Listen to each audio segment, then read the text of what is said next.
Hello everyone, welcome back to my channel study with me. तो बिना इधर उधर की बातें किए सीधे स्टार्ट करते हैं। हमारा फर्स्ट चैप्टर इंग्लिश कम्युनिकेशन का ये चैप्टर है, जम्मू यूनिवर्सिटी के स्टूडेंट्स के लिए बहुत ज़रूरी है। ये जो बुक है ये मैंने अपने ब्रदर से बोरो करी थी। इसका नाम मैं आपको लास्ट में बता दूँगी, उससे पता करके। फ़िलहाल जो हमारा चैप्टर था दैट इज़ इंग्लिश कॉम्प्रिहेंशन, और इसके अंदर हमारे जो सब टॉपिक्स आते हैं दैट इज़ रीडिंग कॉम्प्रिहेंशन, जिसके अंदर तुम्हें क्या क्या आना चाहिए। तुम्हें आने चाहिए स्किमिंग करना, स्कैनिंग करना। तुम्हें आना चाहिए कि तुम मेन आइडियाज़ को आइडेंटिफाई कर पाओ। तुम्हें आना चाहिए कि तुम इन्फेरेंसेस को ड्रॉ कर पाओ, किसी भी चीज़ को पढ़ के तुम उसका आगे फर्दर उसका मीनिंग निकाल पाओ कि अच्छा इसमें ऐसा हुआ है तो ऐसे हुआ होगा। तुम उसके बाद जो प्रॉब्लम्स हैं उनको रीड कर पाओ। ठीक है, अब ये सब तो मैंने ऊपर ऊपर से बोल दिया, बट हम हर एक वर्ड को एक पर्टिकुलर तरीके से समझेंगे अब। ठीक है, क्योंकि ये हर एक वर्ड अलग तरीके से तुम्हारे एग्ज़ाम के सिलेबस में दिया गया हुआ है, जिनमें से कुछ भी तुम्हारे इंटरनल्स में या एक्सटर्नल्स में आ सकता है। सबसे पहले ये लिखा हुआ है कि reading comprehension is the ability to read text, processes and understand its meaning. तो तुम्हें क्या आना चाहिए, जब भी तुम कोई टेक्स्ट पढ़ रहे हो तुम्हें उसे रीड करना आना चाहिए, तुम उसे प्रोसेस कर पाने चाहिए, और फिर तुम उसका मीनिंग निकाल पाने चाहिए। ठीक है, तो फॉर एग्जाम्पल यहाँ पर एक टेक्स्ट लिखा है, जैसे कि यहाँ पर वर्ड्स ही लिखा हुआ है, तो हम यहाँ पर लिख देते हैं वर्ड्स। ठीक है, ये एक शब्द है जो खुद ही जिसका वर्ड ही शब्द है, तो हम इस टेक्स्ट को लिख देते हैं यहाँ पर। अब तुमने जब इसको पढ़ा तो क्या हुआ, तुम्हारे ब्रेन में इसकी प्रोसेसिंग हुई, और जैसे ही प्रोसेसिंग हुई तुम्हें इसका मतलब समझ आ गया कि वर्ड का मतलब क्या होगा। वर्ड का मतलब तो शब्द होगा।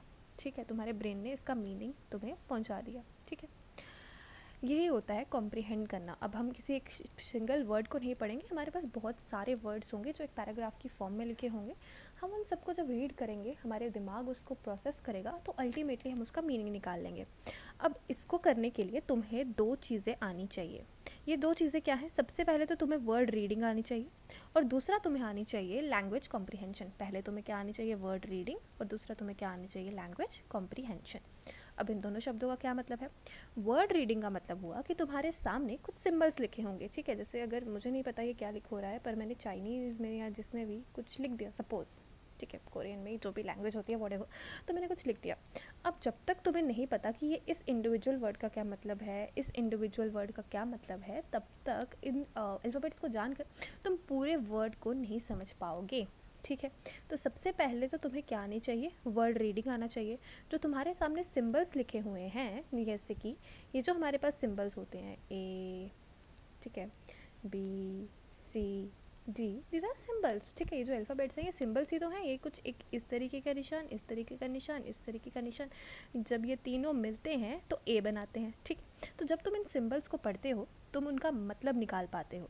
तुमने एक वर्ड बना लिया है, और जैसे ही वो वर्ड बनते हैं उन वर्ड से तुम फाइनली क्या बनाने की कोशिश करते हो, तुम्हारे दिमाग में पता चलता है भाई ये वर्ड क्या था, फिर तुम उसको कॉम्प्रिहेंड करते हो। Being able to understand the meanings of the words in the sentences, फिर तुम उसका मीनिंग निकालोगे। अब इसको हम सिंपल एग्जाम्पल से समझते हैं। तुम्हारे सामने ये वर्ड क्या लिखा है, क्या लिखा है, पढ़ पा रहे हो, नो, नो नहीं पढ़ पा रहे, नो, KNOW, नो। तो अब जब तुमने इसको पढ़ा तो सबसे पहले तुमने एक ये शब्द पढ़ा, ये पढ़ा, ये पढ़ा, ये पढ़ा, इनको जोड़कर तुमने बनाया, अच्छा ये तो नो बनता है। बट अब हम बड़े हो गए हैं, अब हमें अलग अलग से नहीं पढ़ना पड़ता। जैसे हम बचपन में एक एक शब्द को पढ़ते थे, जैसे कि कमल, कमल, इस तरीके से हम जोड़ जोड़ कर पढ़ते थे। नहीं है, वैसा नहीं रहा, हम बहुत क्विकली पढ़ लेते क्योंकि हमारी जो पढ़ने की क्षमता है वो अब बेहतर हो गई है, हमारी स्पीड जो है वो बेहतर हो गई है, फ्लुएंसी, रीडिंग फ्लुएंसी हमारी बेहतर हो गई है टू बी स्पेसिफिक। तो वर्ड रीडिंग तुमने करी, और दूसरी चीज़ तुमने क्या करी, लैंग्वेज कॉम्प्रिहेंशन करी, being able to understand the meaning of the words of the sentences. तुमने जो शब्द पढ़े उनका तुमने क्या निकाल दिया, मीनिंग निकाल दिया। जो सेंटेंसेस पढ़े उनका तुमने क्या निकाल दिया, मीनिंग निकाल दिया। ठीक है, कॉम्प्रिहेंशन कर ली। अब आगे हमारे पास कुछ डेफिनेशनें आ जाएंगी या वो सब आ जाएगा, बट हमने बेसिक जो चीज़ थी कॉम्प्रिहेंशन क्या होती है, अगर तुम्हारे एग्जाम में पूछा जाए व्हाट इज़ कॉम्प्रिहेंशन, तो तुम ये लिख सकते हो। ठीक है, फिर तुम उसके दो इंटरकनेक्टेड एबिलिटीज़ के बारे में बताओगे जो मैंने तुम्हें अभी बताई, word reading and language comprehension. अब दूसरे बार में हम क्या कह सकते हैं कि रीडिंग कॉम्प्रिहेंशन जो है it is the ability to process written text, understand its meaning and to integrate with what the reader already knows. Reading comprehension क्या होता है कि तुम क्या कर पा रहे हो, जो टेक्स्ट लिखा हुआ है, जो लिखा हुआ टेक्स्ट पढ़ा है, तुम्हारे दिमाग में वो प्रोसेस होता है, तुम उसका मीनिंग निकालते हो, और फिर तुम उसको उस चीज़ के साथ इंटीग्रेट करते हो जो तुम्हें पहले का पता है। अब एग्जाम्पल के लिए तुम कोई भी एक ऐसा टेक्स्ट ले लो, जैसे तुमने ग्लोबल वार्मिंग से रिलेटेड कोई पैराग्राफ पढ़ लिया, ठीक है, उसमें तुम्हें बता रहे हैं कि भाई फॉसिल फ्यूल बर्निंग हो रही है तो ग्लोबल वार्मिंग बढ़ रही है, तुम लोग कई ऐसी चीज़ें हैं जो नहीं कर रहे हो, you are not carpooling, you are not using the transports like the public transport, अब हर बंदा सिंगल जा रहा है, हर बंदा पोल्यूशन क्रिएट कर रहा है, हर बंदा ऐसे प्रोडक्ट्स का यूज़ कर रहा है जो पोल्यूशन क्रिएट करते हैं, हर बंदा एक्सेस एनर्जी यूज़ कर रहा है, क्लाइमेट को हार्म हो रहा है, ये सब तो पढ़ रहे हो एक पैराग्राफ में। तो there would be a student जो इसका इन्फ्रेंस निकालेगा कि भाई ग्लोबल वार्मिंग बढ़ रही है तो हमें उसे सही करना है। तो there would be another student जो शायद उसका ये मतलब निकाले कि अच्छा गाड़ियों में एक साथ जाएंगे आए, अच्छा वो सही रहेगा, लेकिन उसे ये नहीं पता कि क्यों करना है, कैसे करना है, क्या नहीं करना है। अब जो पहला स्टूडेंट था उस वाले को जब उसने वो पैराग्राफ पढ़ा ना तो उसमें ग्लोबल वार्मिंग का जिक्र कहीं नहीं हुआ था, बट उसके दिमाग में ये ग्लोबल वार्मिंग खुद ही आ गई। लेकिन जो दूसरा स्टूडेंट था जब उसने पढ़ा तो उसके दिमाग में ये ग्लोबल वार्मिंग नहीं आई क्योंकि उसने कभी इस चीज़ के बारे में नहीं सुना था, ठीक है। तो इसमें क्या होता है कि तुम अपने दिमाग में उन चीज़ों से इस कॉम्प्रिहेंशन को रिलेट करते हो जो तुम ऑलरेडी सुन चुके हो, ठीक है ना। तुमने जब उससे कनेक्ट करा तो तुम उन चीज़ों को आगे प्रोसेस कर पाओगे, ठीक है। अब तुम लोग अभी फ़िलहाल तो ये सोच रहे हो कि ये बहुत लंबा जा रहा है लेक्चर, बट नहीं, अभी स्टार्ट का है, थोड़ा सा डिटेल में बताऊंगी, तभी तो आगे जाकर हम शॉर्टली भी करेंगे ना, उसी को तो हम स्किमिंग कहते हैं। मैं अभी तुम्हें स्किमिंग समझाऊंगी, ये सब तुम्हें अपने आप समझ आएगा कि भाई हम अभी तक स्किमिंग कर रहे थे, अब हम स्कैनिंग करेंगे, देखते हैं आगे क्या होता है, ठीक है। तो फर्स्ट पहले तो हम यहाँ पे आ जाते हैं कि अब हम ये देख लेते हैं, ठीक है ना। अब तुम्हें जब करनी है कम्युनिकेशन करनी है, ठीक है ना, कॉम्प्रिहेंशन करनी है, सॉरी, तो कॉम्प्रिहेंशन के वक्त तुम क्या करोगे, कुछ फंडामेंटल स्किल्स का प्रयोग करोगे, ठीक है।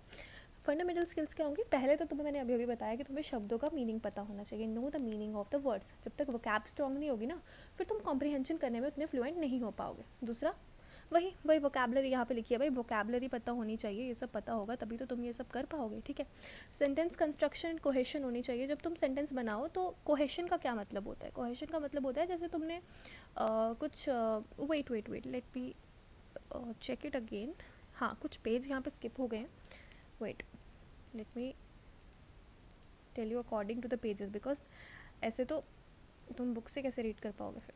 अच्छा तो हम सेकंड पेज पे आते हैं, वहाँ पर क्या लिखा हुआ है, सबसे पहले तो यहाँ पे तुम्हें साइड पे कुछ 3-4 पॉइंट्स बता देते हैं, you need to remember them, ठीक है।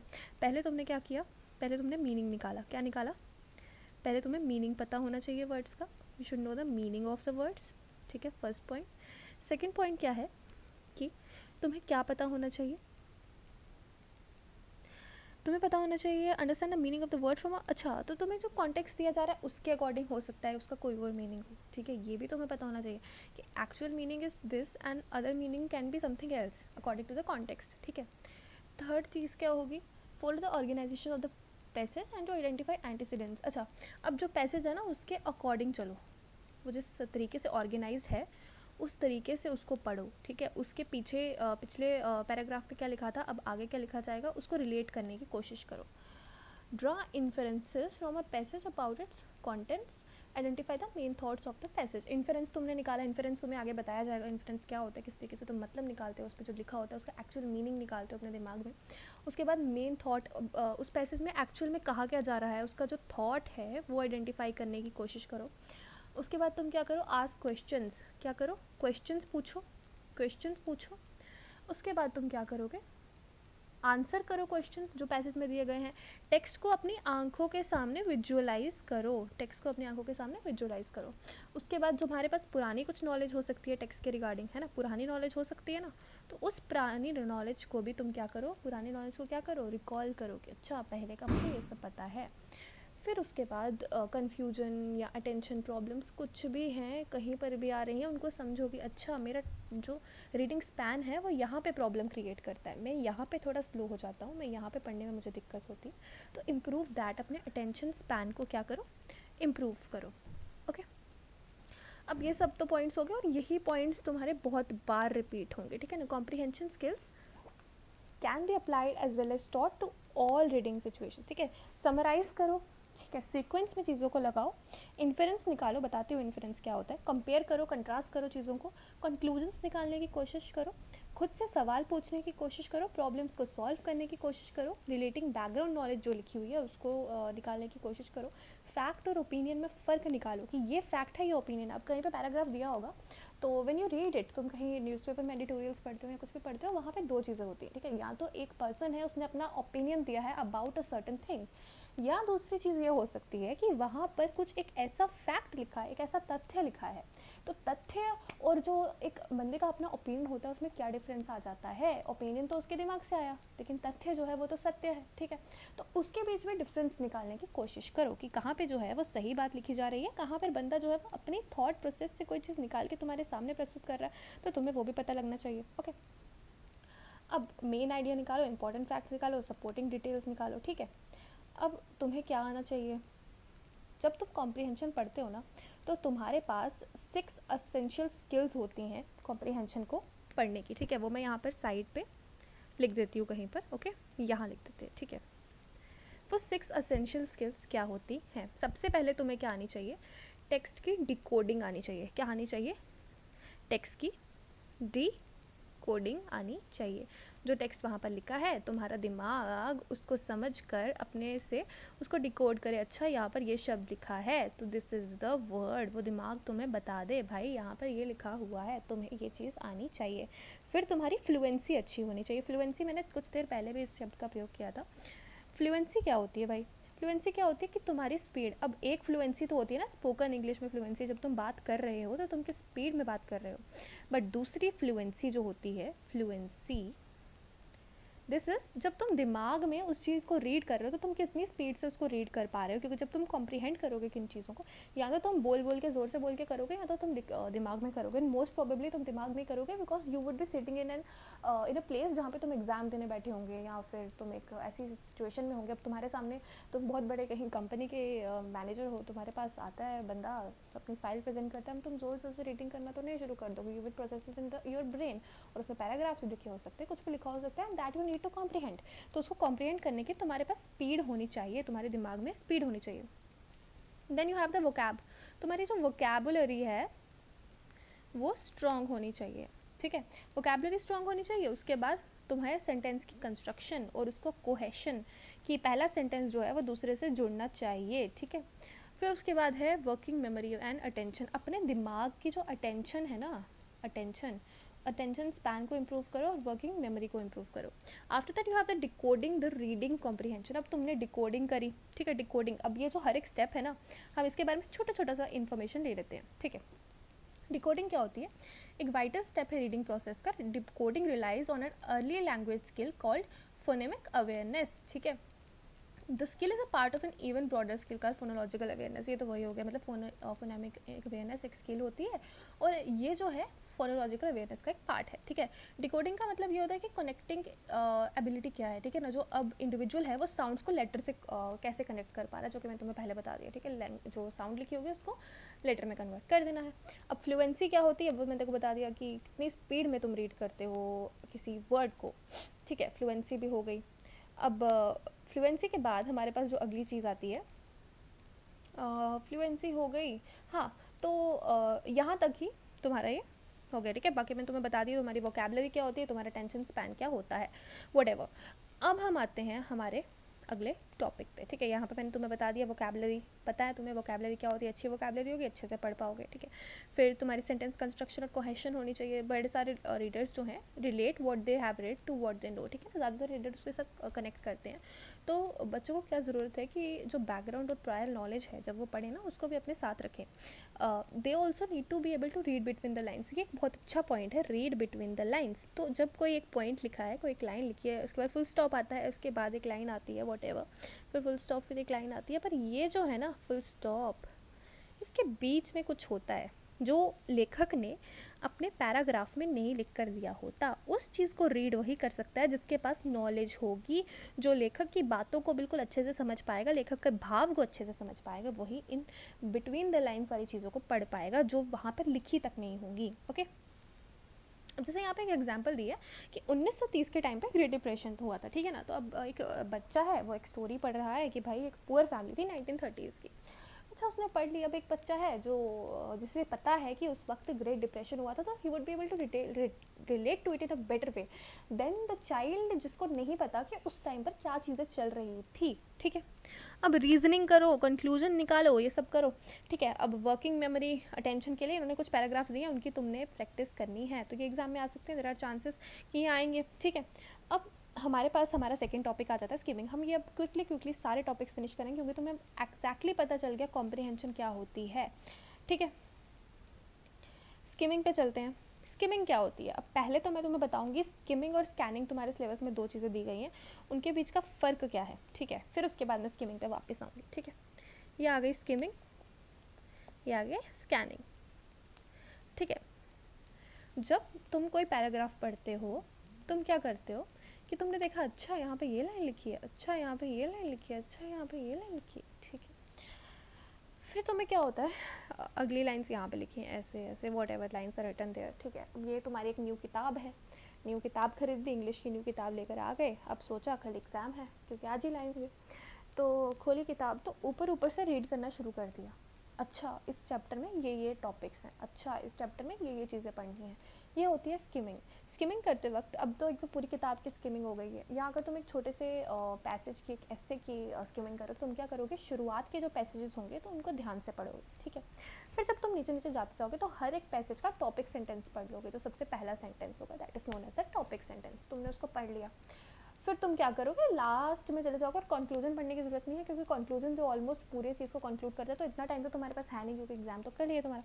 तो तुम ऊपर ऊपर से उन चीज़ों को देख लेते हो, तुम उसका आइडिया ले लेते हो। अब ये जो ऐसी चीज़ें होती है ना जो नॉन फिक्शन होती हैं, तो उनमें ईजी रहता है ये स्किपिंग करना, क्योंकि फिक्शन वाले में तो चीज़ें इंटरकनेक्टेड होती है, नॉन फिक्शन में इतनी इंटरकनेक्टेड नहीं होती। तो मैं अब यहाँ पे बीच में कुछ लाइन्स छोड़ दूँगी तो that doesn't matter at all, ठीक है।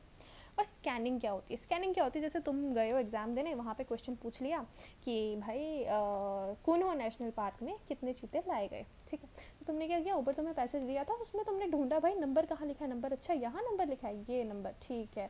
तुमने वो वर्ड ढूंढने की कोशिश की, तुमने वो चीज़ उस पैसेज में ढूंढने की कोशिश की। जब तुम कोई पर्टिकुलर इन्फॉर्मेशन फेच करने की कोशिश करते हो फ्रॉम अ पर्टिकुलर पैसेज या कहीं से भी, that is known as scanning. तो स्किमिंग और स्कैनिंग का ये डिफरेंस आया। इन केस ऑफ स्किमिंग तुम क्या करते हो, पूरा पूरा पैराग्राफ पढ़ते हो ऊपर ऊपर से, और जब तुम स्कैनिंग करते हो तुम एक पर्टिकुलर इन्फॉर्मेशन ढूंढने की कोशिश करते हो उस पैराग्राफ में।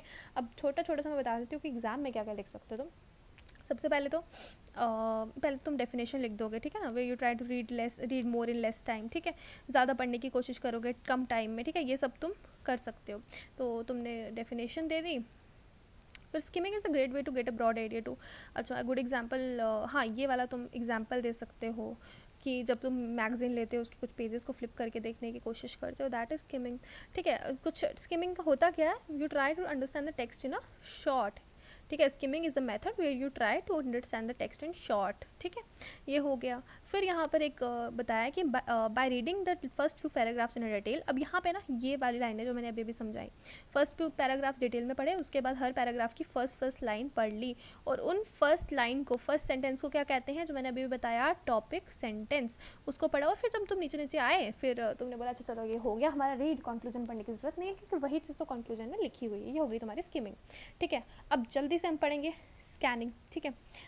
स्कैनिंग का क्या होता है कि स्कैनिंग का ये है कि अगर सपोज यहाँ पे एक एग्जांपल दिए कि तुम चले गए हो लॉवेयर म्यूज़ियम में, ठीक है ना।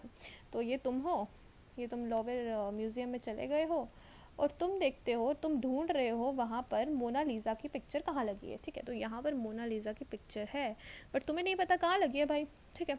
तुम क्या करते हो, पूरे म्यूज़ियम में जाते हो, यहाँ पे कोई है, कोई बंदी है, कोई आंटी है, या कोई भी है, तुम देखते हो कहीं ये मोनालिसा तो नहीं, कहीं ये मोनालिसा तो नहीं, कहीं ये। अब तुम एक एक को जाके बिल्कुल फोकस करके तो नहीं चेक करोगे कि कहीं ये मोनालिसा तो नहीं, कहीं वो मोनालिसा तो नहीं। तुम क्या करते हो, जल्दी जल्दी देखते हो, अच्छा ये नहीं है, ये नहीं है, नहीं नहीं ये भी नहीं है, नहीं नहीं नहीं नहीं नहीं ये भी नहीं है। तो तुम फाइनली उस पिक्चर के पास, या तुम फाइनली उस इमेज के पास जाकर पहुंचते हो जहाँ पर मोनालिसा है।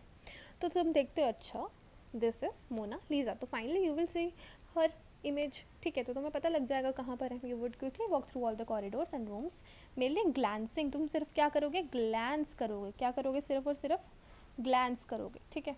सिर्फ और सिर्फ ग्लैंस करोगे। अब ये जब तुम ग्लैंस कर लोगे at the walls until you found it, ये है ग्लैंसिंग, ठीक है। फिर उसके बाद scanning is quite similar to that. अब यही जो स्कैनिंग है, पर ये तो एक एग्जांपल थी। अब इसका मतलब हम वर्ड्स में जब स्कैनिंग करते हैं, वो मैंने तुम्हें पहले ही बताया, एक पर्टिकुलर इन्फॉर्मेशन है, तुम ढूंढने की कोशिश कर रहे हो, दैट इज स्कैनिंग। इसमें क्या, it is one of those kind of reading where you read to search for a particular piece of information, you eyes quickly skim over the sentences until you find it. तो ये 2 lines तुम लिख सकते हो कि ऐसी reading जब तुम क्या करते हो, तुम्हारी आईज क्विकली स्किम करती है किसी सेंटेंस के ऊपर जब तक तुम्हें वो सेंटेंस नहीं मिल जाता, ठीक है। अब तुम ज़्यादा डिटेल में पढ़ने की जरूरत नहीं है इसके अंदर, ठीक है। फिर unlike skimming, when scanning you look only for a specific fact or piece of information without reading everything। ये मैं तुम्हें बता चुकी हूँ, सब कुछ रीड नहीं करना है, एक पर्टिकुलर इन्फॉर्मेशन का फैक्ट ही ढूंढने की कोशिश करनी है। 2 टाइप की हो सकती है, अल्फ़ाबेटिकल हो सकती है, क्रोनोलॉजिकल हो सकती है, नॉन अल्फ़ाबेटिकल हो सकती है, ठीक है। अब अल्फ़ाबेटिकल में क्या होगा, जैसे इन्फॉर्मेशन लिखी है ABCD, जैसे तुम्हारे रोल नंबर्स लिखे हुए हैं, ऐसे ऐसे ऐसे ऐसे तुम रिजल्ट चेक कर रहे हो, जल्दी आता होगा मुझे लगता है।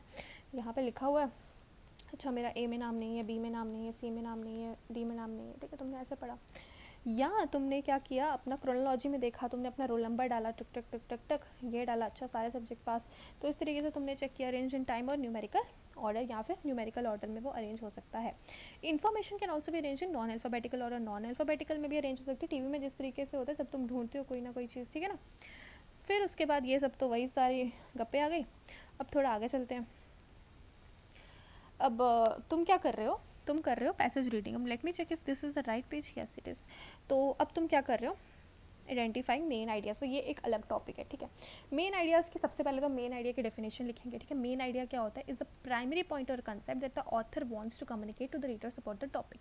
मेन आइडिया क्या होता है, जब मेन बात जो ऑथर अपने रीडर्स को बताना चाहता है, कवि का भाव क्या है, जो कवि है उसकी इस चीज़ को लिखने का भाव क्या है, वो चीज़ जब वो दर्शाता है, that is the main idea, ठीक है। अब एक पैराग्राफ में when the main idea stated directly it is expressed in what is called the topic sentence, तो वो टॉपिक सेंटेंस में उस चीज़ को दर्शाएगा, ठीक है। मैंने जैसे पहले बताया था कि जब ये पैराग्राफ्स लिखे जाते हैं तो हर एक पैराग्राफ का जो पहला सेंटेंस होता है that is known as the topic sentence, ठीक है। अब हम क्या बात करने वाले हैं, it gives the overarching idea of what the paragraph is about and it is supported by the details in subsequent sentences in the paragraph in a multi-paragraph article. The main idea is expressed in the thesis statement which is then supported by individual smaller points, ठीक है। पहले एक thesis एक statement दे दी जाती है सीधी सीधी, और फिर उसके बाद उसके छोटे छोटे पॉइंट्स जो हैं उसमें उसको स्मॉलर पॉइंट्स में उसको इलेबोरेट किया जाता है। जो मेन आइडिया है पहला पॉइंट में दे दिया उन्होंने, ठीक है ना।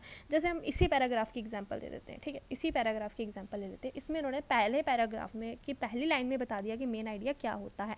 Main idea of paragraph the primary point of concept the author wants to communicate to the readers about the topic, ठीक है। फिर उसके बाद उन्होंने किया हेंस, ठीक है। अब इन्होंने आगे उस चीज़ को समझाने की कोशिश करी है through individual smaller points, that's the main idea, ठीक है। अब आगे क्या करते हैं, everything that the paragraph talks about in a journal way but not include the specific. अब इसमें क्या बेसिकली ना हर एक चीज़ वो चीज़ बता दी जाएगी जो जर्नली पूरे पैराग्राफ में बताया जाने वाला है, ठीक है। पर ऐसा नहीं है कि हर एक चीज़ ही बता देगा, बट ऊपर से बता देगा कि भाई अब आगे तुम ये पढ़ने वाले हो, तो that is the main idea. तभी तो तुम मेन आइडियाज़ को जब आइडेंटिफाई करते हो तो तुम्हें बाकी चीज़ें नहीं रीड करनी पड़ती, ठीक है। अब इन्होंने आगे ना कुछ एग्जाम्पल दे दिए, ये एग्जाम्पल भी तुम अपने पेपर में लिख सकते हो कि एक पेपर है जहाँ पर ये डिस्कस करा गया कि वर्ल्ड वॉर 1 क्यों हुआ था, ठीक है। अब 1 paragraph might be dedicated to the role that the imperialism played in the conflict, ठीक है। अब किसी पैराग्राफ में हो सकता है ये बताया हो, ठीक है, पूरा एक पेपर है, पूरा एक थीसिस या कुछ लिखा हुआ है, उसमें बताया कि भाई वर्ल्ड वॉर 1 हुआ। उसमें से किसी एक पैराग्राफ में ये बताया जा रहा है कि जो रोल है इंपीरियलिज्म ने उस टाइम प्ले किया वो क्या था, ठीक है। इंपीरियलिज्म क्या होता है, यही तुम जो राजे हो, तुम किंग्स हो, किस तरीके से तुम्हारी किंगशिप चलेगी, ये सब कुछ, ठीक है। तो अब main idea of the paragraph might be something like constant competition for massive empires led to increasing tensions in Europe that eventually erupted into World War I। Competition था बड़े बड़े एम्पायर्स में और इसी से तो वर्ल्ड वॉर 1 हुआ, तो ये उसका मेन आइडिया होगा। फिर अगर ऐसा पैराग्राफ में लिखा गया इंपीरियलिज्म के बारे में बताया गया, ठीक है ना। और बाकी के पैराग्राफ की चीज़ों में छोटी मोटी चीज़ें लिखी होंगी और भी जो वहाँ पे टेंशन्स चल रही थी, ठीक है ना। क्यों कंट्रीज जो थी उनको एम्पायर्स चाहिए थे। मेन आइडिया जो introduce the over arching argument of the section, ठीक है। मेन आइडिया जो वो सिर्फ सबसे मेन आर्ग्यूमेंट होगा ना, वो उसको दिखाएगा कि मतलब इसमें बात किस बारे में हो रही है। बाकी छोटी मोटी चीज़ें आसपास लिखी हुई हो ही सकती हैं। अब मेन आइडिया फाइंड कैसे करें, ठीक है। तो कुछ पिन पॉइंट्स हैं वो देख लेते हैं। सबसे पहले टॉपिक समझो, किस बारे में बात हो रही है भाई।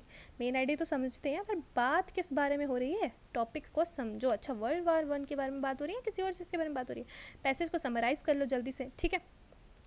फर्स्ट और लास्ट सेंटेंस को देख लो हर एक पैसेज के। उसके बाद look for repetitions of sentences, क्या कहीं पे कुछ रिपीट हुआ है या नहीं, ठीक है, उन चीज़ों को देखने की कोशिश करो। उसके बाद तुम्हें क्या करना है, इन्फरेंसेस। अब हमारा अगला टॉपिक आ जाता है ड्राइंग इन्फरेंसेस। ये जितने भी हम टॉपिक पढ़ रहे हैं हर चीज़ के तुमने क्या करने हैं, फ्लो चार्ट ड्रॉ कर देने हैं। हर चीज़ के फ्लो चार्ट ड्रॉ करके इन्फॉर्मेशन निकाल के एक single white sheet of paper में लिख लेनी है, 2-3 बार रीड कर लेनी है, पेपर अच्छा ही जाएगा, डोंट वरी, ठीक। अब हमारे पास आता है ड्राइंग इन्फरेंसेस।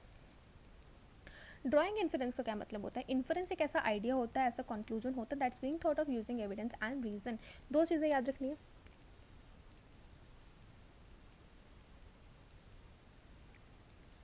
एविडेंस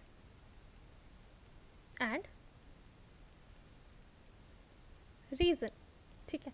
तुम्हारे पास एविडेंस होना चाहिए, रीज़न होना चाहिए। जब तुम्हें ये पता चल जाता है तो तुम किसी चीज़ का आइडिया या कंक्लूजन निकाल लेते हो अपने दिमाग से सोच के, ठीक है। अब इसका मीनिंग क्या हुआ इस लाइन का भाई, जब तुम इन्फ्रेंस निकालते हो you carefully read what the writer has said and use what's written there to justify your conclusion and ideas. तुम क्या करते हो, ध्यान से पढ़ते हो राइटर कहना क्या चाहता है, या तो बिटवीन द लाइन्स भी रीड कर सकते हो, ऐसी बात नहीं है कि तुम सारा वहीं से रीड कर रहे हो, बिटवीन द लाइन्स भी रीड कर सकते हो, लेकिन ultimately you try to find the inference of the passage, ultimately you try to find the meaning of the passage कि एक्चुअल में वहाँ पे लिखा क्या हुआ है। उसमें तुम अपनी जजमेंट डालते हो कि भाई अच्छा इसका ये मतलब होगा, अच्छा इसका ये कंक्लूजन निकलता है, इसमें ये बात बताई जा रही है। तो that is what is inference. Inference is just a big word that means a conclusion और जजमेंट। तुम्हारी जजमेंट क्या कहती है, उसमें जज क्या करते हो तुम, उस पैराग्राफ को पढ़ के उसका मतलब क्या निकालते हो, तुम अपना कंक्लूजन क्या निकालते हो, तुम्हें क्या लगता है इसमें क्या लिखा हुआ होगा, ठीक है।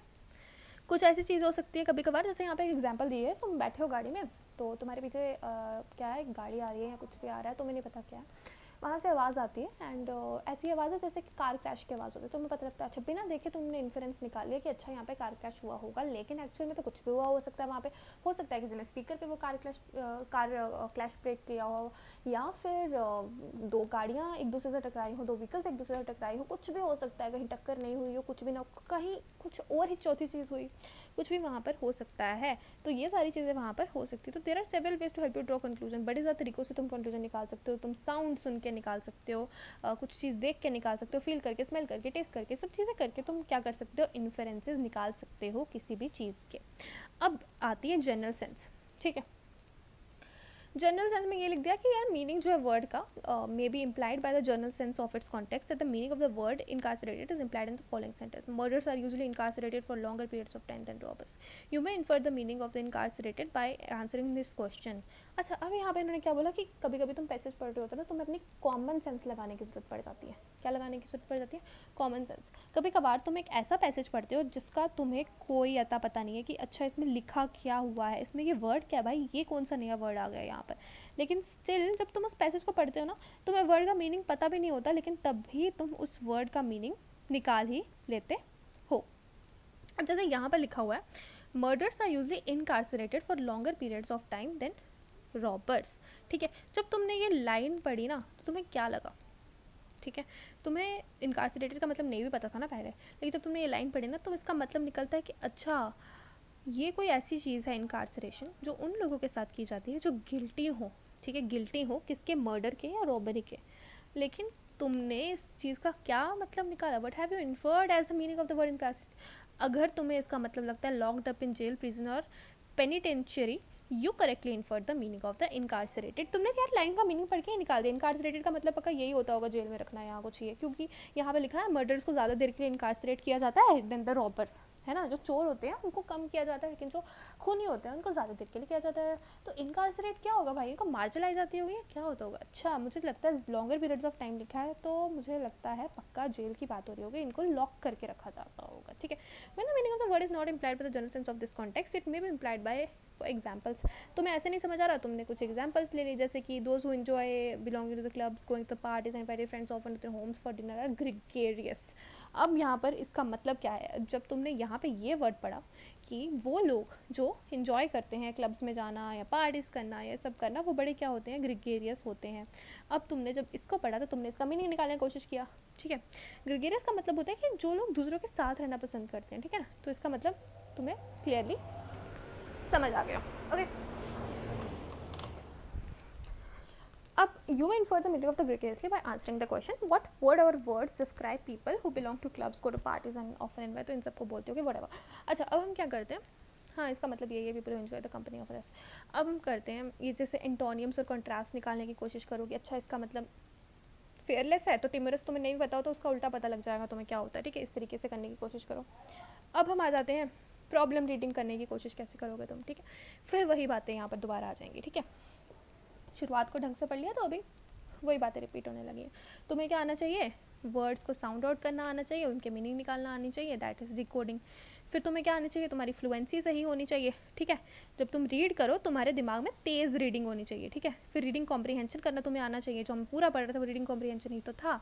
अब इफेक्टिव रीडिंग के कुछ बैरियर्स भी तुम्हारे एग्जाम में आ सकते हैं भाई. वो क्या हो सकते हैं, ठीक है, तुम्हारे पास ग्रामेटिकल या लिंग्विस्टिक कॉम्पिटेंस नहीं है, ग्रामर तुम्हारी सही नहीं है. ठीक है ना, एग्जाम तुम्हें नहीं पता, वॉज वन नहीं पता, कोई चीज़ प्रेजेंट में हो रही है तुम उसको पास्ट में लगा रहे हो, ये सब चीज़ें हो रही हैं. तुम्हारे पास मोटिवेशन कम है, तुम्हारा पढ़ने का मन नहीं कर रहा भाई. ठीक है, जब तुम उसको रीड करते हो तुम बोर हो जाते हो, बड़ा बोरिंग लगता है, तुम उठ के चले जाते हो. लैक ऑफ कंसंट्रेशन, तुम्हारा कंसंट्रेशन नहीं है. लाइटिंग वेंटिलेशन प्रॉपर नहीं है. बुक का साइज इतना बड़ा है कि जब तुम उसको बुक को देख के मन ही नहीं करता पढ़ने का. वर्ड्स और सेंटेंसेस को तुम आर्टिकुलेट नहीं कर पा रहे हो. कैसे नहीं कर पा रहे कि तुम्हें क्या आदत है, बोल बोल के पढ़ने की आदत है. हर जगह तुम नहीं बोल के पढ़ सकते. Putting finger on the pen और एन ऑब्जेक्ट, ऐसे फिंगर रख रख के जब तुम रीड करते हो ना तो तब भी डिफ़िकल्टी होती है. इतनी स्पीड में तुम्हारी फिंगर्स जो है वो रीड करने के लिए मूव नहीं कर पाएंगी. ओके, अब हमारे पास आ जाते हैं आगे. तो नैरो आई स्पैन भी हो सकता है, मतलब तुम्हारी जो आइज़ है जब वो रीड कर रही हैं, ठीक है, जब तुम्हारी आइज़ जो है वो किसी चीज़ को रीड करती है ना तो क्या होता है कि एक फर्स्ट वर्ड यहाँ लिखा हुआ है, एक लास्ट वर्ड यहाँ लिखा हुआ है. जब तुम रीडिंग करते हो ना, मेक श्योर कि जब तुम ये ए पढ़ रहे हो, तुम बी बोलने वाले हो, तब तुमने सी डी ई जो है वो दिमाग में रीड कर लिया हो और एफ जी तक तुम्हें दिखाई दे रहा हो. ऐसे ऐसे वर्ड्स, ये एफ जी ऐसे तो ये अल्फ़ाबेट्स है पर इनको एज अ वर्ड कंसीडर करो इस वक्त. ठीक है, तो तुम्हारा आई स्पैन जो है वो लार्जर होना चाहिए. जिसका आई स्पैन कम होता है उसकी रीडिंग भी स्लो होती है. ठीक है, अब हमारा सेकंड टॉपिक आ जाता है. ठीक है, सेकंड टॉपिक क्या है, एक्सपेंशन राइटिंग. किसी चीज़ को एक्सपैंड करके तुम कैसे लिखोगे. ठीक है, अब कॉम्प्रीहेंड तो तुमने कर दिया. अब आती है बात किसी चीज़ को एक्सपैंड करके लिखने की. तुम्हें पैराग्राफ दे दिया गया है, भाई इसको एक्सपैंड करके लिखो. इसमें तुम क्या करते हो, सबसे पहले तो मैं तुम्हें प्रेसिस राइटिंग और एक्सपेंशन राइटिंग का ये बता दूँ कि एक्सपेंशन राइटिंग में तुम कुछ अपने पॉइंट्स पे एडअप कर सकते हो. ठीक है ना, लेकिन प्रेसिस राइटिंग में तुम अपने पॉइंट्स नहीं एडअप कर सकते. प्रेसिस राइटिंग में तुम शॉर्ट फॉर्म्स में नहीं लिख सकते. ऐसी कई चीज़ें होती है जो प्रेसिस राइटिंग में नहीं कर सकते. प्रेसिस राइटिंग में तुम्हें शॉर्ट करना होता है चीज़ों को, और एक्सपेंशन राइटिंग में तुम्हें चीज़ों को इलेबोरेट करना होता है. ठीक है, expansion of ideas is a method by which you go into further depth of your ideas. You must first understand the meaning and then try to restate the given phrase or the statement. पहले तुम क्या करोगे, understand करोगे meaning को, और फिर उसके बाद तुम उसी फ्रेज को दोबारा देने की कोशिश करोगे अपने शब्दों में. ठीक है, expansion of the ideas is a method by which you go into further depth of your ideas. अच्छा, ये सब तो जो कुछ भी यहाँ पर लिखा हुआ है, ठीक है, मैं तुम्हें क्या करती हूँ, तुम्हें अगर नहीं बात की पता लग रही है तो क्या है कि तुम्हें एक पैराग्राफ दिया हुआ है, राम इज डांसिंग. तुमने इसको एक्सपैंड करना है. कैसे करोगे, Ram is a boy who loves to dance and that is why he is dancing today. ठीक है, एक्सपैंड हो गया ना. तो ऐसे ही तुमने थोड़ी इन्फॉर्मेशन इधर उधर की डाल दी तो एक्सपैंड कर दिया सेंटेंस को. ठीक है ना, ये होता है एक्सपैंड करना. तो वही हम करना सीख रहे हैं आज. तो स्पेसिफिक डिटेल्स डाल दी कुछ इधर उधर की, वर्ड्स के सिनोनियम्स लिख दिए, कुछ वर्ड्स के ऐसे ही एक्सपैंड करके फ्रेजेस डाल दिए, and that is how you try to expand the sentence. Expansion writing refers to the process of expanding upon or elaborating a given piece of writing. It involves adding more details, explanations, examples and supporting information to enhance the context and provide a deeper understanding of the topic. इसमें क्या होगा, तुम process करोगे, expand करोगे या फिर elaborate करोगे एक इन्फॉर्मेशन को, और इसमें तुम ज़्यादा डिटेल्स ऐड करोगे. अपनी तरफ से तुम डिटेल्स डालोगे, एक्सप्लेनेशंस डालोगे, एग्जांपल्स डालोगे अपनी तरफ से, और कुछ सपोर्टिंग इन्फॉर्मेशन भी डाल दोगे तो तुम्हें पता होगी, तुम अपने से ही वो इन्फॉर्मेशन इसके अंदर एडअप कर दोगे. Then when engaging in expansion writing, you take an existing text or idea and extend it by incorporating it. ये मैंने चीज़ पहले बोली, एडिशनल थॉट डाल दिया, आर्गूमेंट्स डाल दिए, डिस्क्रिप्शन डाल दी. भाई ऐसा नहीं, ऐसा होना चाहिए, सब डाल दिया, डिस्क्रिप्शन डाल दी, किसी चीज़ को ज़्यादा डिस्क्राइब कर दिया. ये सब करके तुम चीज़ों को एक्सपैंड करते हो. एक्सपैंड करने के लिए, अच्छे तरीके से एक्सपैंड करने के लिए, what you should know is supporting details डालो. ठीक है, फैक्ट्स डालो, स्टैटिस्टिक्स डालो, एग्जाम्पल्स डालो, एनेक्डोट्स डालो, ये सब चीज़ें डालो, एक्सप्लेनेशंस दो और डेफिनेशंस दो चीज़ों की। डेफिनेशन देने से तुम्हारा जो टॉपिक होगा थोड़ा इंक्रीज हो सकता है, ठीक है ना। रेलिवेंट रिसर्च डाल दो, ठीक है ना, जो तुमने रिसर्च कर रखी हो, नहीं करी हो तो कहीं और से इंपॉर्टेंट रिसर्च निकाल के उसमें डाल दो, या कोई डिफरेंट व्यू पॉइंट्स लोगों के उसमें डाल दो, आर्गूमेंट्स डेवलप करके उसमें डालो, और भी कुछ पर्सपेक्टिव है तुम्हारा तो उसके अंदर डालो, डिस्क्रिप्शन अच्छे से दो, अपने आइडियाज़ को ऑर्गेनाइज करके रखो। 1 के बाद 2 ही आता है, 2 के बाद 3 ही आता है। अगर पहले कहीं पे आग लगी थी तभी फायर ब्रिगेड को फ़ोन होगा, फिर ही फायर ब्रिगेड आएगी और फिर ही आग बुझाएगी। पहले फायर ब्रिगेड नहीं आएगी, उसके बाद आग नहीं लगेगी, उसके बाद फ़ोन नहीं होगा। उल्टा पुल्टा कुछ नहीं करना, सीधे लाइन वाइज लिखना है, जो पहली चीज़ उसके बाद दूसरी, तीसरी, फिर चौथी। अब बेसिक रूल्स क्या होते हैं एक्सपेंशन के। अब इसमें बेसिकली यही बता दिया गया है कि how to write a proverb expansion और an expansion of an idea, ठीक है। सबसे पहले सिंबल समझो, सिंबल ऑफ द वर्ड्स, जो भी ये लिखा हुआ है कि उसमें कहा क्या जा रहा है। अब कहीं पर लिखा हुआ है कि एज क्लियर एज क्रिस्टल, तो क्रिस्टल का शब्द का मतलब क्या होगा कि भाई वो बहुत प्योर है चीज़, ठीक है, उस तरीके से उसको बताया जा रहा है। तो किसी शब्द ऐसे होते हैं, कई शब्द जिसमें कोई और मीनिंग बताने की कोशिश की जाती है, एक्चुअल चीज़ के बारे में नहीं कहा जा रहा होता है, ठीक है ना। फिर है substitute the meaning in an idea. अब तो उसका जो मीनिंग है वो लिख दो एक्चुअल वाला मीनिंग, ठीक है। तुमने वर्ड चेंज कर लिया, जैसे यहाँ पे लिखा है ना, ग्रेटनेस और success was not built in a day, all that glitters is not precious, ये कुछ अलग अलग वर्ड्स हैं, ठीक है ना। अब all that glitters is not precious को आप ये भी लिख सकते हो, all that glitters is not gold. Greatness और success was not in built in a day को तुम ये भी लिख सकते हो, Rome was not built in a day, and vice versa, ठीक है। अब यहाँ पर ऐसे कुछ पॉइंट्स दे दिए, जैसे कि looking for a story and anecdote, example और इलस्ट्रेशन, उसमें एग्जांपल ढूंढने की कोशिश करो, स्टोरी ढूंढने की कोशिश करो, सिमिलर प्रोवर्ब्स और आइडियाज़ ढूंढने की कोशिश करो। जो चीज़ मैंने पहले बताई, patience, persistence and perspiration make an unbeatable combination for success, ये नेपोलियन हिल ने कहा था। और इसी का सेम मीनिंग यही हो जाएगा कि Rome was not built in a day, या फिर एक बुक वो होता है ना, डू नॉट जज a book by its cover, इसी का मीनिंग होता है all that glitters is not gold, ठीक है। तो ये चीज़ों को भी रिप्लेस करने की कोशिश करो। अब अंडरस्टैंड करो सिंबल्स को, ये कुछ स्टेप्स है। फिर सब्स्टिट्यूट करो मीनिंग को, स्टोरी ढूंढने की कोशिश करो, एनेक्डोट ढूंढने की कोशिश करो, एग्जांपल ढूंढने की कोशिश करो, या इलस्ट्रेशन ढूंढने, इलस्ट्रेशन एग्जांपल एक ही होगी। फिर लुक फॉर सिमिलर प्रोवर्ब्स और आइडियाज, सिमिलर प्रोवर्ब्स ढूंढो उसकी जैसे, और फिर फाइनली पैराग्राफ को पूरे को सम अप कर दो, ठीक है। तुमने ये सब भी कर दिया, ठीक है। अब यहाँ पे ऐसे कुछ शॉर्ट स्टोरी वगैरह का बता दिया हुआ है कि पर्पस कुछ दिमाग में रखो, कैसे एक्सपेंड करना है, ट्रैक पे रहो, ट्रांजिशन स्मूथली करो, और पता लगे कब बात को खत्म करना है, इधर उधर की बातें मत करने शुरू हो जाओ अपने एक्सपेंशन में, ठीक है। मेन चीज़ों के ऊपर ही फोकस रखना है। अब हमारा आता है topic precious writing. Precious writing क्या होता है कि तुम्हें एक बड़ा सा पैराग्राफ दिया, तुम उसको शॉर्टन करना है, 1/3 तुम उसको शॉर्ट करते हो, ठीक है। अब इसमें तुमने पहले डेफिनेशन लिख दी कि प्रेसिज राइटिंग क्या होता है। Summarising a comprehension in limited words covering all the important aspects and details of the passage given. तुमने क्या करना है, लिमिटेड वर्ड्स में कॉम्प्रीहेंशन को समराइज करना है, सारे इंपॉर्टेंट एस्पेक्ट्स और डिटेल्स जो है पैसेज के, वो तुमने क्या कर देने हैं, दे देने हैं, ठीक है। ये पैराग्राफ लिखा है, ठीक है। इनको तुमने शॉर्ट करके कम शब्दों में सामने प्रस्तुत कर दिया, ठीक है। लेकिन इसमें एक फैक्ट यहाँ पे था, एक फैक्ट यहाँ पे था, एक फैक्ट यहाँ पे था, एक ये था, लेकिन एक भी फैक्ट तुमने छोड़ा नहीं है। फैक्ट्स भी तुमने सारे डाले हैं, लेकिन पैराग्राफ को भी 1/3 कर दिया है। वही होता है प्रेसिज राइटिंग। क्या क्या करते हैं, सबसे पहले रीड अच्छे से करो, इंपॉर्टेंट पॉइंट्स को नोट करो, एक रफ ड्राफ्ट बनाओ, सिंपल लैंग्वेज का यूज़ करो, ठीक है। ज़्यादा डिफिकल्ट लैंग्वेज की यूज़ करने की कोशिश नहीं है, सिंपल लैंग्वेज यूज़ करो, और फाइनल प्रोसेस को ड्राफ्ट कर दो और लिख दो। फिर इंपॉर्टेंस क्या होती है, प्रोसेस क्या होता है, एक समरी होती है पूरी स्टोरी की, ठीक है ना। तो जब तुम उस चीज़ को दे देते हो तो यार फ़ायदा हो जाता है, आइडिया पता लग जाता है रीडर को कि भाई ये बताना क्या चाहता है इस चीज़ में, तो ठीक रहता है। तो इससे रीडर को भी आसानी हो जाती है। That is why you need to learn about what is precis writing, ठीक है ना। ये एक्सरसाइज है कॉम्प्रिहेंशन की ही, और ये ओरिजिनल पैसेज से हमेशा छोटा ही आना चाहिए। जब तुम प्रेसेस लिखते हो तो एक चीज़ हमेशा याद रखनी है कि जैसे तुमने प्रेसेस राइटिंग यहाँ पे करने को दी थी, जब तुमने ये प्रेसेस राइटिंग खत्म की तो लास्ट में लिख देना है कि तुमने कितने वर्ड्स में लिख दी। जैसे 70 वर्ड्स में तुमने कंप्लीट किया तो यहाँ पे लिख देना मैंने 70 वर्ड्स में कंप्लीट करी है, ठीक है। अब डूज एंड डोंट्स पढ़ेंगे, फाइनल स्टेप होगा ये हमारा। Do start with the main idea of the preface so that the readers can quickly grasp the base of the preface. Do किससे स्टार्ट होता है, जो मेन आइडिया होगा प्रेसेस से, ताकि जो रीडर्स हैं उनको सीधे सीधे पता लग जाए कि मेन आइडिया क्या था, जो बेस आइडिया था वो क्या था, ठीक है ना। अब जब तुम स्टार्ट करो, do start with the main idea of the presses. किससे स्टार्ट करोगे, मैंने पहले ही बता दिया, मेन आइडिया। मेन आइडिया क्या होता है, ठीक है, बीच में मेरा दिमाग भी कहीं चला गया था। मेन आइडिया, मेन आइडिया, क्या होता है, ठीक है। मेन आइडिया मैंने तुम्हें बताया था, जो मेन जो बात उस मुद्दा जो है उस बात में बताया जा रहा है, जो फर्स्ट पॉइंट होता है यहाँ तुम उसको ले सकते हो, या मेन जो बात उस पैराग्राफ में बताई जा रही है, that is the main idea. उस चीज़ को समझने की कोशिश करो, उससे स्टार्ट करने की कोशिश करो, उससे अपने प्रेसेस को स्टार्ट करो, ताकि रीडर्स को सीधे सीधे पता लग जाए कि अच्छा कि प्रेसेस में बात किस बारे में हो रही है।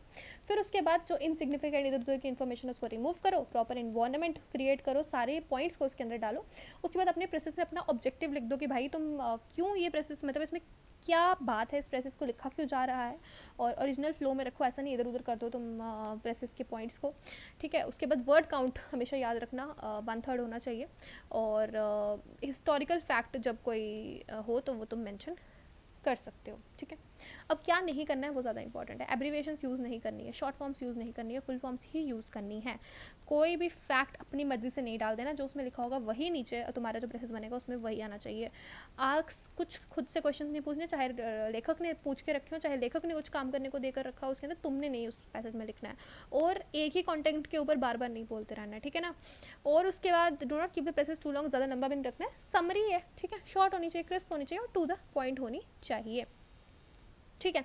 अब प्रेसेस राइटिंग लिखनी कैसे है, पहले पैराग्राफ जल्दी जल्दी पढ़ो, ठीक है, ऊपर ऊपर से देखा, वर्ड काउंट देखी, भाई ये ध्यान रखनी है कितनी होनी चाहिए, क्लियर रखना है अपने दिमाग में थीम, रीडिंग करते टाइम नोट करने हैं पॉइंट्स और हाईलाइट करने हैं पॉइंट्स कौन कौन से तुम लिखने वाले हो, हेडिंग सबसे अच्छी डालो अपने प्रेसेस की, उसके बाद अरेंज करो उसको इस तरीके से कि जो रीडर है उसको सीधे सीधे समझ आ जाए कि उसका जिस्ट क्या है, ठीक है। फिर ऑफिशियल प्रेसेस के टाइम पे तुम्हें टाइटल्स देने होते हैं, डेजिग्नेशंस देने होते, titles and designation instead of name, name की जगह तुमने उसको टाइटल्स देने हैं बंदे को, या डेजिग्नेशन देनी है कि यहाँ का एमडी है, या ये यहाँ का मैनेजर है, या जो कुछ भी जो तुम ऑफिशियल प्रेसेस लिख रहे हो तो वहाँ पे तुम उस टाइटल्स का यूज़ करोगे, ठीक है ना। नो इन्फॉर्मेशन नहीं दी हुई है तो फिर एक पर्सनल नेम तब लिख सकते हो, ऐसे नहीं। और अच्छे से रीड कर लो, मिस्टेक्स नहीं होनी चाहिए। और एट द एंड ब्रैकेट में ये लाइन बहुत इंपॉर्टेंट है, at the end mentioned in the bracket the number of words of your presses, ये चीज़ बहुत इंपॉर्टेंट है, ठीक है। प्रेसेस के एलिमेंट्स, फिर वही चीज़ें आगे क्लियर होना चाहिए, करेक्ट होना चाहिए, करेक्ट मतलब सही होना चाहिए, सारा कुछ सही लिखना है तुमने। उसके बाद ऑब्जेक्टिविटी, मकसद क्या है तुम्हारा ये लिखने का, कंसाइज होना चाहिए, शॉर्ट होना चाहिए, और कोहेरेंस, फर्स्ट लाइन का दूसरी लाइन से जुड़ाव होना चाहिए, ये इससे मैच होनी चाहिए, वही मैंने जो तुम्हें पहले बताया। फीचर्स क्या है, क्लैरिटी, ब्रेविटी, प्रिसीजन, यही सारे फीचर्स हैं। अच्छी टाइटल होना चाहिए, कोहेरेंस होनी चाहिए, इन्फॉर्मेशन दी होनी चाहिए, वेल निट होना चाहिए, वेल कनेक्टेड होना चाहिए, पैसेज का एक छोटा वर्जन दिखना चाहिए, अपने से फालतू इन्फॉर्मेशन नहीं डालनी है, ठीक है ना। ये सारा कुछ यहाँ पर आगे बार बार लिखा हुआ है। और third person pronouns are mostly preferred in the precis writing, ठीक है। थर्ड पर्सन प्रोनाउंस का तुमने इसमें यूज़ करना है। So that is the end of the first chapter. Thank you for watching.